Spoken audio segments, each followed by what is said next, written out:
ഇതെന്താണ് പതിവില്ലാതെ കാണാത്ത കാഴ്ചയൊക്കെ എന്നല്ലേ നിങ്ങൾ വിചാരിക്കുന്നേ?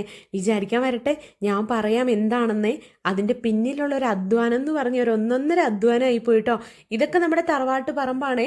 ശരിക്കും പറഞ്ഞ് ഈ പറമ്പിന് ഇത്രയും നീളമുണ്ടെന്ന് ഈ നമ്മുടെ കുഞ്ഞിനുമുത്തിനെ എടുത്തുകൊണ്ട് പോയപ്പോഴാണ് കേട്ടോ മനസ്സിലാവുന്നത്. കാരണം എന്ന് പറഞ്ഞാൽ കുഞ്ഞിനുമുത്തിനെ മാത്രമല്ല എടുത്തുകൊണ്ട് പോയത്.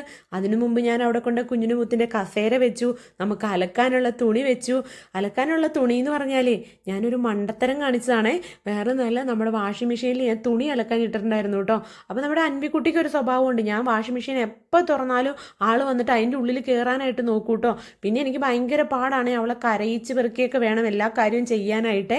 അപ്പോൾ ഞാൻ എന്നെ ഇതെന്നറിയോ, പെട്ടെന്ന് തുണി എടുത്ത് അതിൻ്റെ അകത്തേക്ക് കുത്തി കയറ്റി വെച്ചു കേട്ടോ. അപ്പോൾ അതിൻ്റെ ഉള്ളിൽ നമ്മുടെ കുഞ്ഞിനുമുത്തിൻ്റെ ഒരു പാമ്പേഴ്സ് പെട്ട് പോയിട്ടുണ്ടായിരുന്നേ. അത് നല്ല ഒന്നൊന്നര പണിയാണ് കേട്ടോ. അന്ന് രാവിലെ തുണി വിരിക്കാൻ വേണ്ടി എടുത്തു കഴിഞ്ഞപ്പോൾ ഇതാണ് കേട്ടോ അവസ്ഥ. മുഴുവൻ ഡ്രസ്സിലും അതിൻ്റെ ആ ജെല്ല് പിടിച്ചേ. പിന്നെ നമ്മൾ ചെറിയ വെള്ളത്തിലൊന്നും ഇങ്ങനെ ആക്കിയാൽ പോവില്ല. അപ്പോൾ ഞാൻ വിചാരിച്ചെന്നാൽ ആറ്റിൽ തന്നെ പോവാം. അപ്പോൾ നമ്മുടെ കുഞ്ഞിനുമുത്തിന് ഭയങ്കര ഇഷ്ടമാണല്ലോ ഈ മണലിൽ കളിക്കണത്, ഇങ്ങനെ വെള്ളം ഒക്കെ ഭയങ്കര ഇഷ്ടമാണല്ലോ. അപ്പോൾ എന്നാൽ അവനെയും കൂടി കൊണ്ടുപോകാമെന്ന് വിചാരിച്ചേ. പക്ഷെ കുറേ ദൂരം ഉണ്ടായിരുന്നു കേട്ടോ. ആദ്യം കൊണ്ട് ഞാൻ തുണി കൊണ്ട് വെച്ചു, പിന്നെ ഞാൻ മോനെ എടുത്തിട്ട് പോയി, ചെയർ എടുത്തിട്ട് പോയി, അങ്ങനെ പലവട്ടമായി. തിരിച്ചും കൂടി വന്നപ്പോഴത്തേനും എൻ്റെ കാര്യം ഏകദേശം തീരുമാനമായിട്ടോ.